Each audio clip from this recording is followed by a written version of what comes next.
Hello and welcome back to Life's Biggest Questions, the channel that looks to answer exactly those. I'm Rebecca Felgate, and today we are asking the question of what is the most likely way the world will end. It's an age-honored question with a multiple of possible outcomes, so stay tuned as we consider the possibilities and draw a conclusion as to what will be the most probable way planet Earth will be destroyed. Let us first look at the effects humans are having on the Earth and see whether that would be enough to destroy it. Many people question whether nuclear warfare would destroy the Earth. The last World War ended over 70 years ago, with the final moments seeing the devastating aftermath of the drop of the atomic bomb. The better part of a century later, countries have been growing their stocks of nuclear weapons, and these days they are up to 1,000 times more powerful than the atomic bomb. We are of course talking about the hydrogen bomb. There is no questioning that if there were to be another war, it would involve these devastating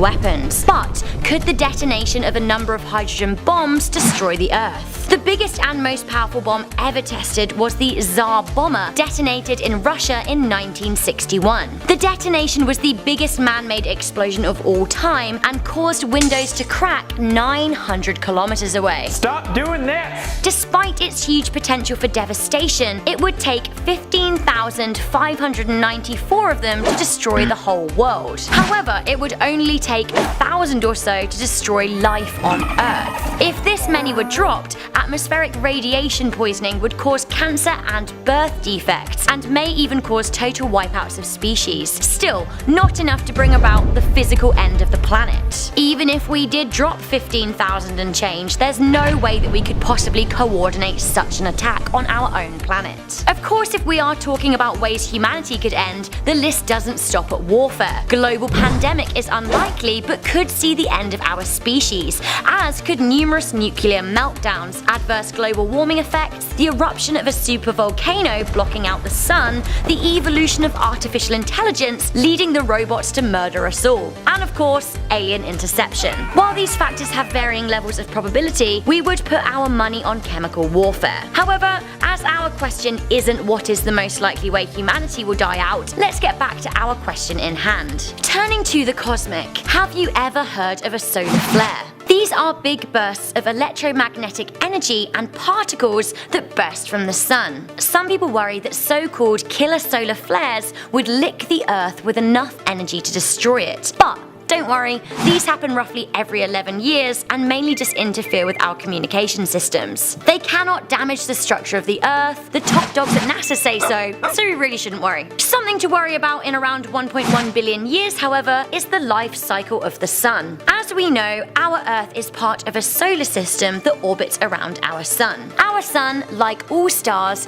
is made up of hydrogen, which will keep on burning until it runs out. Before that point, the sun expands into a red giant and will then settle down as a small white dwarf star, slowly cooling down for trillions of years until it just becomes another rock floating in space. In 1.1 billion years, the sun will begin to grow by about 10%, and over the course of another 2 billion years will eventually grow to 40% its size. Somewhere between these points, life on Earth would become impossible, with the oceans boiling and evaporating. Changed, but not destroyed, Earth will be a hot mess, a lot like Venus. Then, in 5.4 billion years from now, the sun will reach its red giant status. There are 3 possible outcomes here. We know the red giant phase will consume Mercury and Venus, but we are still unsure as to whether the Earth will be sucked into the sun. If it were to be sucked into the sun's atmosphere, it would collide with particles of gas, our orbit would decay, and the world would spiral inwards. If the Earth wasn't sucked in, it would be greatly scorched, but still intact. The Earth would either stay in the sun's orbit as it cooled to a white dwarf, or it would potentially escape the sun's orbit, being attracted to another star. In either scenario, it's hard to say what will happen to the Earth. It would probably remain intact until something smashed into it. Okay, so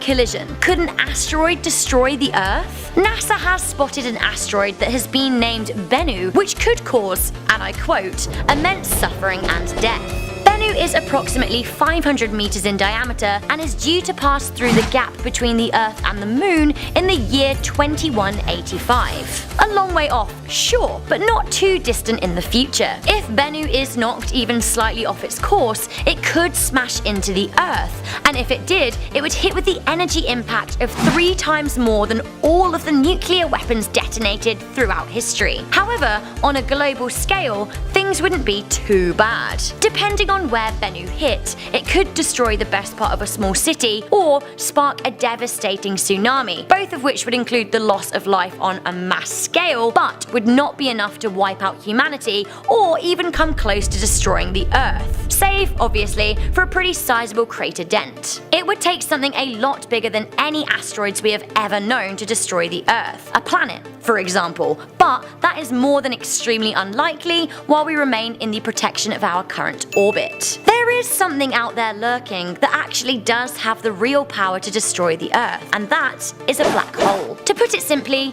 black holes are formed from the implosion of big stars. Very big stars, much bigger than our sun. If we were to drift into a black hole, it would be curtains for the Earth. Black holes don't roam around the universe sucking up planets and suns like a Pac-Man. Instead, things that are consumed would need to get close enough to the hole before they were sucked in, so to speak. If the Earth entered what is called the event horizon, the mouth of the black hole, the gravity would be so great it would stretch the Earth in one direction and compress it in another. This is something colloquially dubbed as spaghettification. In the end, the Earth would be reduced to a simple atom as it approached the point of singularity. It actually is way more complicated than this, but we don't have time to deviate from our question. Suffice to say, if we ever came close enough to a black hole, the Earth would be destroyed. That said, NASA has pointed out that this will probably never ever happen. Our nearest black hole is probably an object called Cygnus X1, and it's about 30,000 light years away from us. Our own sun isn't big enough to ever implode and create a black hole. Even if it did, its gravity would be the same as the sun we know now, and our Earth would continue to orbit as normal. Life couldn't exist as Earth would freeze with a lack of sun, sure, but Earth as a rock would very much remain intact. A more pressing concern is the possibility of humans creating a micro black hole that will eventually engulf the Earth. The European Organization for Nuclear Research has built something called a Large Hadron Collider, a powerful particle collider. Many fear that the tests conducted in the collider will create microscopic black holes. If this were to happen, the world could eventually be sucked inside, leading to the total destruction of Earth. But honestly, even if this could happen, which is very, very, very unlikely, it would take trillions and trillions of years for a hole so small to even devour a block of a city. We are fine. So what of prophecies? Many have predicted an end of times. Can they help us find an answer to our question? The Rapture, Doomsday calculations, Rashad Khalifa's Quran calculations, and Orthodox Judaism musings all say that we are on the cusp of an end of days. Some cite the second coming of Jesus, others cite death by asteroid, others just simply state that our time has come. Time and time again, seers have claimed to predict the day that the world will end. And we are still standing. Far more likely than being swallowed by a black hole or experiencing some kind of rapture, perhaps the end of the world will come about by alien intervention. Sounds pretty ludicrous, but top minds such as Stephen Hawking have voiced concerns over alien life intercepting humanity and not dealing with it very well. If you haven't watched our video Are Aliens Real? At this point it may help you with some questions you have about this area of the video. We know now that alien life does exist, but we haven't found intelligent alien life out there yet. That isn't to say it doesn't exist. Elsewhere, intelligent life could have already begun and died out, or could have reached the stage where their sun is expanding and they need to find a new home. They may not think like us, but they may be aggressive like us. Who knows what would happen if we do make contact with alien life and what stage of technological advancements they may be at. Of course, there could be some kind of collision that could cause mass extinction too, but none of this would destroy the Earth. It's pretty sturdy. It seems quite likely that our rock will sit here long after we have gone, boiling, then freezing with the change of the sun. If that were the course of action, the Earth would just keep on drifting infinitely until perhaps it was unlucky enough to meet a black hole. Either way, the strongest likelihood is that humanity will have destroyed itself long before any any of that happens. And if it doesn't, we will have a pretty long time to make an exit strategy. Perhaps where humans could live next would make a great future episode of Life's Biggest Questions. We are in a time of crisis. Who knows what is gonna happen? Stuff is going crazy. We got COVID-19 running around and more people are getting infected every day. If we still want 2020 to be our year, we are gonna have to bounce back real hard. Or everyone is going to have to get really good at some self-education and home workouts, because it looks like we're going to be stuck inside for at least a few weeks or maybe a few months. And then maybe we will all have to move underground into mole bunkers and live in a mole society with hazmat suits on, and the only way we can make love is to do it like they do in Demolition Man with like the VR headsets. The world could be over and we are just watching the beginning of it. I am your host, Trey Arena, and on today's Life's Biggest Questions, I did my fair share of research to answer the question, is this the end of the world as we know it? So get some toilet paper and then get some more toilet paper, and then remember, even more toilet paper. Don't buy food or water or blankets, just more stuff to keep your bum clean, because we're getting right into it. So the world, our relationship with this big ball has been rocky over the past few months. Climate change is on the rise and we saw the hottest year on record. Tensions are high with world leaders as the new American election comes forward, and now a virus is coming for all of us. Let's take a look at what this means for the economy first. Well, the stock market is in a free fall, and we are in the first recession since 2008. Honestly, 12 years is a long time for the stock market to crash, so it's not surprising. Just nobody thought it was going to come at the hands of a pandemic.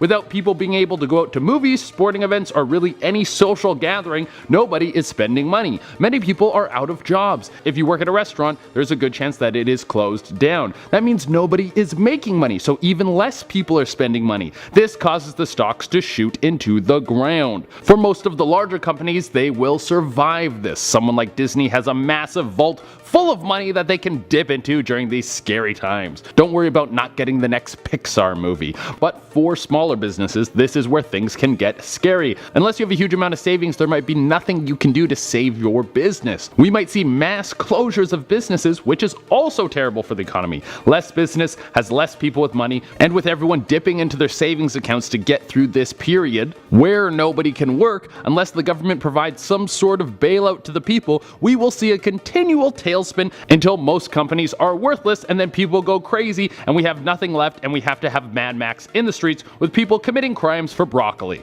Also, rent. As much as you may be prepared for this situation, many people are not. There is a huge percentage of the population that is only living month to month. People only having a month's worth of rent saved up, so once month 2 comes around, what does that mean? You were unable to work and now you have nowhere to live. Are people just going to leave their homes? I don't think so. There is no way that millions of people are just going to walk out from their homes into the streets, and even if they did, there is no government service large enough to take care of all these people. And once again, we fall into a Mad Max situation. Better give me that can of beans or I'm going to light everything on fire. Also, the real estate market has already started crashing, which is the foundation of most people's savings. So again, we are in a situation where we have people with no money. Their savings are thrown out the window. And what do people do in these kinds of situations? They hoard, which is the best thing to do for the value of your house. You don't want to sell your house while the market is trash. It's also the best thing to do for your personal well-being, but for the world economy and the growth of the GDP, that doesn't help at all. And then countries start falling into turmoil. So if nothing is done about this situation, is it the end of the world as we know it? Yes, 100%. We will see the world get ripped apart by desperate people, and the rich hoard money and everything drift into chaos.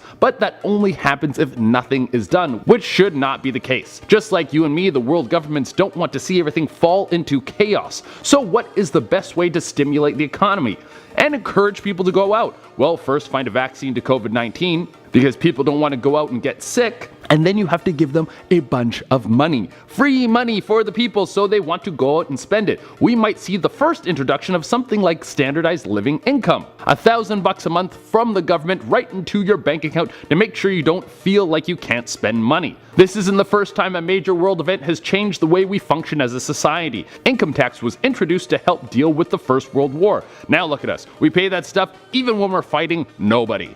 Just giving money to people would solve a lot of problems. Well, money is the root of almost all problems, but that is a topic for another video. Also, people like Mitt Romney have already said that $1,000 should be given to every American citizen right now in an attempt to stimulate the American economy. Will this happen? I don't know, guys. I'm just a disembodied voice on YouTube. I can't give you that much information. I don't know what's going to happen within the government. Oh my god. But I would like some free money, and it does seem like the best way to keep things as business as usual. Once we're all allowed to leave our homes again, that is. Also, we might see new industries pop up. This outbreak of COVID has shown us how poor our disease prevention skills are. We have very little systems that are in place to stop the outbreak from getting all over the world and stop the spread of fearful articles and misinformation about diseases. Disease prevention should see a huge uptick in government funding. School programs will change to educate children. Also, proper health and safety procedures might become standardized practice at work, like a sexual harassment seminar. We need to teach you how to wash your hands properly because people aren't doing it. So to answer the question, is this the end of the world as we know it? Yes! We have already seen a major impact that this disease can have, and the economy will not recover so easily unless something drastic happens. Or we could all become Mad Max people, put a ton of eyeliner on and start praying to the god of gasoline. I'm not saying I want that to happen, I'm just saying it is an option. We could drive around and just become a horde of people. At the rate we're going, it won't be long before people start questioning if this really is the end of the world. I have no doubt there are some people already pondering this, but thankfully, as of this recording, the news stations haven't started pushing this narrative yet, and don't count on that happening anytime soon because this pandemic isn't the end of the world, as it's really only affecting humans. With that being said, today on Life's Biggest Questions, we'll be tackling the question, how to prepare for the end of the world. How's it going, guys? I'm your host, Jared Bronstein, and let me start by saying I hope you're staying safe during these crazy times. Feel free to drop us some comments below with questions you'd like answered. Now, there are many ways the world could end hypothetically, and depending on how this were to happen, determines how someone should prepare for it. Although for the most part, you'd want all the same items, depending on the reasoning for the world's ending, would slightly alter the importance of specific things.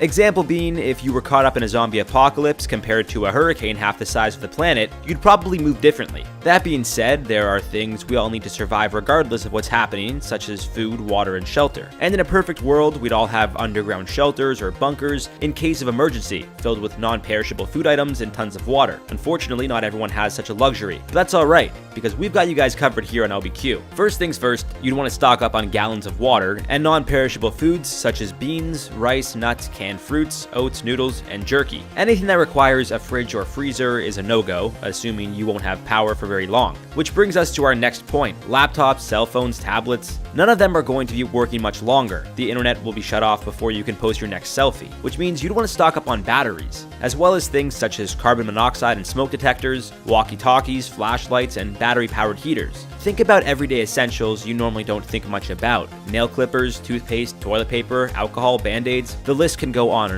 and these are also all things you'd want to have in case the world was ending. You'd also need a sleeping bag, and a bag that can carry absolute essentials just in case you'd have to live on the move. Now here's the good news. The world isn't ending just yet, and you can decide what is absolutely essential to help you live on the move if need be. But there are plenty of other ways to prepare for the end of the world now, starting today, to give yourself the best possibility to survive should you ever have to. You know, Darwin said it's not the smartest or the strongest that survive, but those who can adapt the best. People get desperate during crazy times, and as I'm sure you've seen already, there have been countless fights over toilet paper. Now imagine what people would do over things that are actually essential to our everyday life, such as food or water. Now it's easy for people to say, just buy a gun for protection and you're set, but that's not very realistic. For the average person who's never used a gun in their life before, well, they would have a tough time not only loading, but actually firing and properly aiming a gun in the first place. In a state of panic or fearing for their own lives, it would be even harder. This is where self-defense training would come in.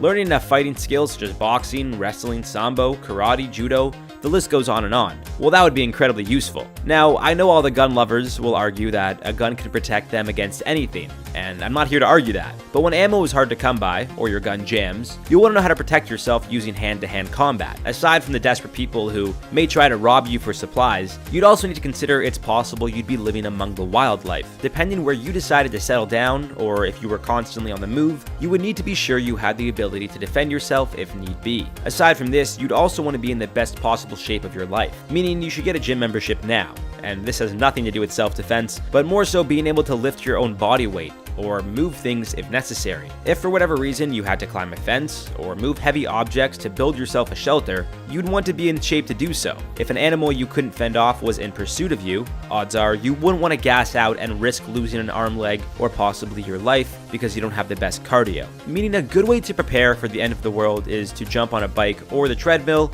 and work on your cardio. I know I need to. Aside from what was just mentioned, there are other skills that you should learn to master while you still have the time. Starting a fire from scratch, reading a compass, learning how to treat a wound without a first aid kit. Thankfully, with hours of practice and internet access, you can teach yourself how to do all these things so by the time the world actually does come to an end, you will be incredibly prepared. Alternatively, you can just hope that you never find yourself in a position where you need to put all of these skills to use and the world isn't ending. Now, given the current state of the world, although it's not ending, I still don't feel it would necessarily be a bad thing to consider some of the things previously mentioned. As we know, everyone's been stocking up on toilet paper, but maybe learning some life skills like starting a fire from scratch or even working out at home can help put you ahead of a good majority of the world's population. Worst case scenario. Another point we got to talk about, unfortunately, is that as a society, we've become incredibly reliant on technology. Personally, I use the Waze app to get to work every day to show me the fastest route. I know how to get there without the app, but why not use it if I can? And this has actually become a habit for me. Now, I will say this video is not sponsored by Waze, but, you know, if you want to throw me some coin, I wouldn't mind. Point being, the same goes for me using my phone as a timer. When I'm cooking something, I'll just use my phone as a timer to let me know when my food's ready or when it's been 5 or 10 minutes. These are just a couple of examples from my personal life pertaining to how much we rely on technology. So imagine life without technology, or much electricity at all. As crazy as it may sound, even learning how to live without technology for a few days could help you prepare, just to show yourself how much you rely on some electronics every day without realizing. If you really want to see what life would be like, go out, buy a tent, and live in your backyard for a few days or even a week. It's not the most luxurious way to live, but when you're just trying to survive, you don't tend to think much about luxury. Now, I'm not a Boy Scout, nor do I have any experience navigating my way through an apocalypse, but with that being said, if you were to take into consideration any of the points I just made, you'd be giving yourself quite the advantage over the average person. Yet, in times like these, we all need to come together and support each other. At the end of the day, we're all we got when things go crazy. So let's remember that and help one another rather than tear each other down. The world, planet Earth. Everything we know, love, and hold dear sits on this rock. The entire history of all time as we know it is contained somewhere in our soil, in our oceans, or on top of our land. But what if it was all gone? Hello and welcome back to Life's Biggest Questions, the channel where we ask a breadth of questions to satisfy the curious mind. I'm your host Rebecca Felgate, and today I'm asking, what if the world ended in 7 days? And blimey, what a bombshell. Before we get into answering this question, I want to ask you guys what you would do if you had just 1 day left on Earth. What a question. I think I'd wake up early, have a delicious breakfast with my friends and family, go on a hike for a few hours, have a big lunch, go to the pub, play a board game, drink wine, eat cheese, tell everyone I love them, and have a big old banoffee pie to finish. Sounds like a great day. Shame it has to be the end of the world. Also, while you're down there leaving me a comment, why don't you hit that thumbs up button and share this video with a friend. If you guys want to connect with the creative team behind this video, then have a little look in our description box. Okay, before we get into this, let's really consider what actually could end the world. Now, we're not talking nuclear war. There are 15,000 nuclear weapons on Earth, and while this could very much damage humanity and animal life, our actual rock would easily withstand it. Even if they were all detonated at once, it would just be surface damage. Volcanic eruptions are also hard for humans, but a part and parcel of planet Earth. Solar flares can't end Earth despite what the Daily Mail tells you. But yes, the world will end in some way when our sun finally explodes, but that is billions of years away and will take longer than 7 days. The Earth's core may eventually cool too, but that will take a long period of time and wouldn't so much destroy Earth as render it inhospitable. So what actually could end Earth in 7 days? The only options really are rogue planets or huge asteroid collisions or destruction by a black hole. All of these are wildly unlikely and don't really bear worrying about. But To answer this question, we need to assume that one of those things is happening. I guess we could also factor in an alien species with an Earth-destroying weapon just to add some drama. Hello, Death Star. If the Earth was about to be totally destroyed either by an asteroid, a rogue planet collision, or being gobbled up by a black hole, we would have a warning period of longer than 7 days. Astrologists have their eye on what is going on at all times, so I guess that really does just leave the alien Death Star laser destruction attack. Sure, I mean, would it have ended any other way on this channel? So the real question is, would the governments of the world tell us? When it became clear that we had 7 days until D-Day, world leaders would meet to discuss how to react to the news and how to break the news if need be to the global population. Of course, organizations like NATO would try and come up with a resolution. The bittersweet blessing and curse of humanity is hope, and we would hold on to it until the very end. The world leaders would try and find a way to save the Earth, but eventually, as the time drew close, they would have a responsibility to tell the world, who in turn would cling on to hope that something could be done. But as our question is of destruction, we're guessing nothing actually works. Perhaps there would be a top secret getaway plan. At the moment, the world isn't prepared for a mass evacuation of 7.5 billion people. There is nowhere set up for us to go, even if we had the resources. But humans are planning on setting up a base on Mars within the next decade. Now, I am almost certain that NASA and other space agencies would make a last-ditch scramble to get some of us off the planet and headed towards survival. Billionaires like Richard Branson with Virgin Galactic and Elon Musk with Tesla will also try and crack on out of here. Whether it would be possible to get out is one thing, how long they would survive is another. An exodus itself triggers a whole new line of questions. It's a can of worms. If all else fails though, if nobody gets off the planet, we will at least send out some kind of documentation of Earth and our story into space, our lasting legacy. Back on Earth, if the general public were told that they had just 7 days left on Earth, the first few days would be absolute chaos. As much as I would like to believe that we as a species are better than this when facing extinction, I honestly think the number of people who wanted to behave lawlessly would send cities into total mayhem. What do laws mean now, anyway? I would be among the number of people who would just want to get to my family and live out my last days in peace. I'd want to enjoy a few nice meals and a few nice hikes, but honestly, how could I even do that when all the grocery stores have been raided? There would be need for a lot of military forces controlling the panic, but I imagine even the forces would lose hope and not want to spend the last few days of their lives at work. I'm thinking that airports would be totally shut down, roads would be gridlocked, and wherever you are when the news comes within a 50 or so mile radius will probably be where you are when the end comes, so better find some end of world buddies and bunker up. Hopefully at some point over the 7 days you could at least talk to your family if you lived away from home like me, although it might be a struggle as phone networks would be overloaded. Social media would be a colourful place too, with floods of images and messages marking the end of the world. How would the end come? Would there be live streams around the world? Would certain places in the world go first and then the rest of us follow like meridian lines at New Year? For all the chaos of the first few days, the last days on Earth perhaps would be quiet and peaceful amongst the smouldering wreck of society. Perhaps we would finally learn to love those around us when we realize that race, religion and politics really don't matter. Nothing we thought matters will matter at the end. I imagine a global outdoors gathering of people smiling together, but you know,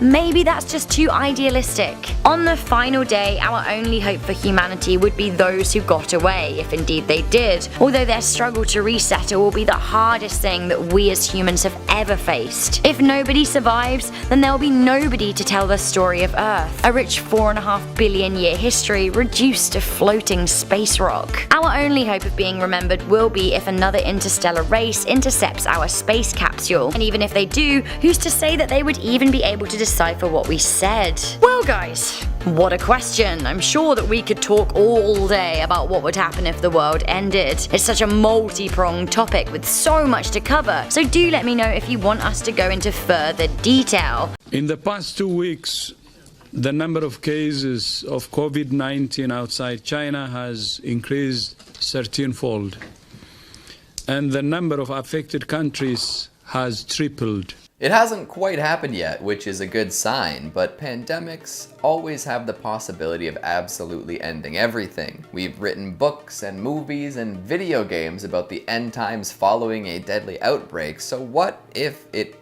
actually occurs? You can look to different times throughout history and find all sorts of super deadly viruses that caused plenty of damage, but none have successfully ended the whole world. Yet. Plagues and viruses and diseases are all waiting in the wing, looking for their chance to really fly between people. Who knows, maybe it's on the way already. Hello fellow friends and philosophers, and welcome back to the most mind-bending channel on YouTube, Life's Biggest Questions. I'm your voice in the void, Keegan Hughes, and today we're going to be looking at the top 10 scary virus pandemics that could end the world. Rabies. We'll kick this list off with one a lot of folks probably already know. Rabies is pretty terrifying when you get down to it. It might seem like something that doesn't really exist anymore, but that's mostly in the more developed parts of the world. We have a vaccine against it and antibodies that work against it, so it's treatable. But in places where those things aren't available, it can cause some serious damage. It destroys the brain, more or less. We've heard of rabid animals, right? They go a little loopy and start lashing out at people. It's the basis of the famous Stephen King story Cujo and has been transposed into many other tales of terror. If someone doesn't get treated, they will pretty much 100% die. Oh boy. Now if we take the Cronenberg approach and put a strain of rabies in people who then pass it on to more people, we might end up with a rabid zombie apocalypse. Not ideal. Coming in at number 9, we've got the Marburg virus. Lab workers in Germany were coming down with some worrisome symptoms back in the late 60s. At first, nobody knew what was going on, but as more and more people got sick, it was obvious what was happening. That's right, the lab monkeys were giving people a deadly virus. It's like a sci-fi movie come to life. The monkeys, imported from Uganda, were infected with Marburg virus and were spreading it in small outbreaks. Not long after this, scientists identified the virus and gave it its name. Can cause hemorrhagic fever, which is bad news for humans. This is a type of high fever that also causes bleeding throughout the body. Extremely high temperatures and loss of blood make for a harmful combination. Mortality rates seem to have gone up over time, with the first outbreak clocking in at 25%, but later outbreaks in the Democratic Republic of Congo and Angola seem closer to 80%. It's definitely not a virus you want spreading around the world. Coming in at number 8, we've got Ebola. Ebola first showed up on the scene in 1976 in multiple countries. Since then, many strains have been identified and the virus has made comebacks in recent years.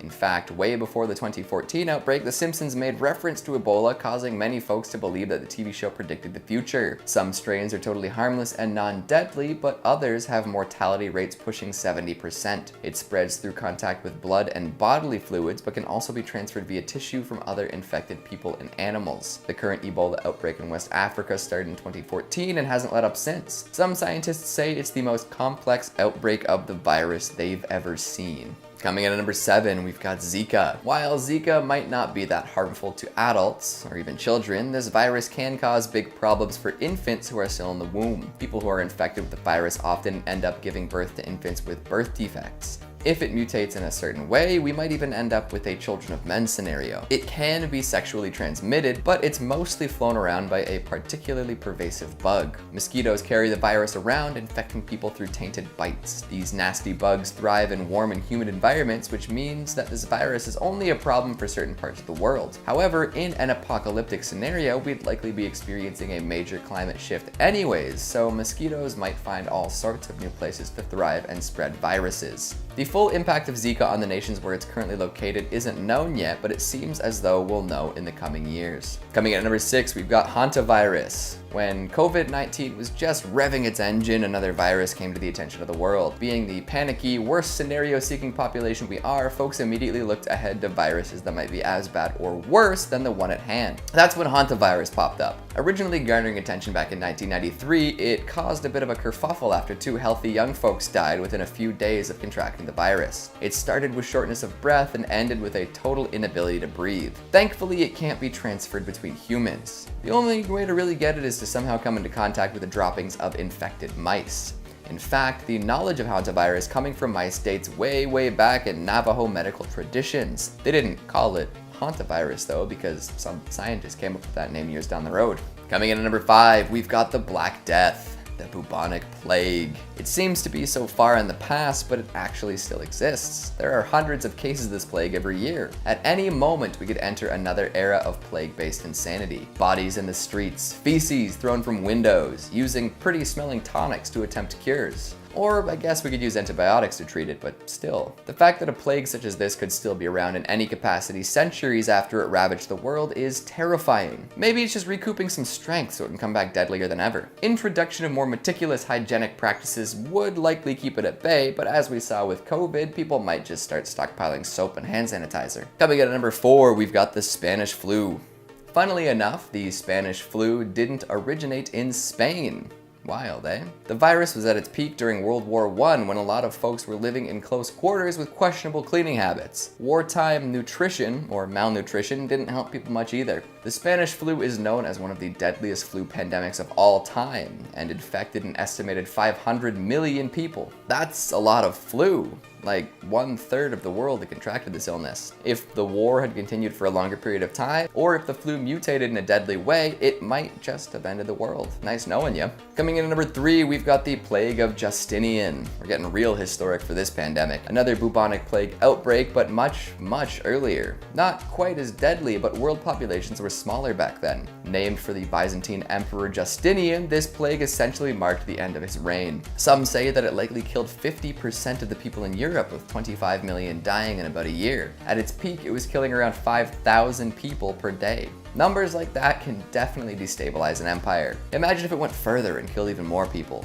Multiple empires might have fallen, and then where would we be? Coming in at number 2, we've got enteric fever. Halfway around the world, some millennia later, a different epidemic tore through a population. This viral hemorrhagic fever laid 15 million people to rest in Mexico and Central America. At the time, the population was dealing with drought and famine, so the disease absolutely shredded people. The virus was called Cocolizti, which can be roughly translated to pest. Considering the amount of damage it did, I think it should have a more dangerous name, although I do see the appeal of the original one. Infected individuals can look forward to fevers, dehydration, and stomach issues, all of which can still cause major health problems to people today. It seems like Cocolizti is a subspecies of Salmonella, so I wouldn't totally count out catching it today. And coming in at number 1, we've got the Plague of Cyprian. You want to hear about plagues that could end the world? This one is named after a bishop who described the epidemic as a sign of the end times. It was one of the 4 horsemen, so it seems. Thankfully, the other 3 held off that time. But if someone hails the end times because of a plague, you'd better be ready to see the world go kaput. Historians are still working to figure out what exactly caused it, but no solid answers have been found yet. The writings of the same bishop it was named after claim that it caused one's bowels to relax into a constant flux, which is a pretty fancy way of saying the runs. Folks were definitely weakened by this disease, and open sores appeared in many mouths. Just nasty. In fact, it appears that over 5,000 people died per day in Rome alone. Sheesh. Right on. So, did you put your mask back on? Washed your hands for the 10th time today? The last thing we need is another pandemic, but life finds a way, doesn't it? What did you think of this list? Did all of your favorite plagues make the cut? What do you think is the scariest virus of all time? Make sure you let me know down in the comments.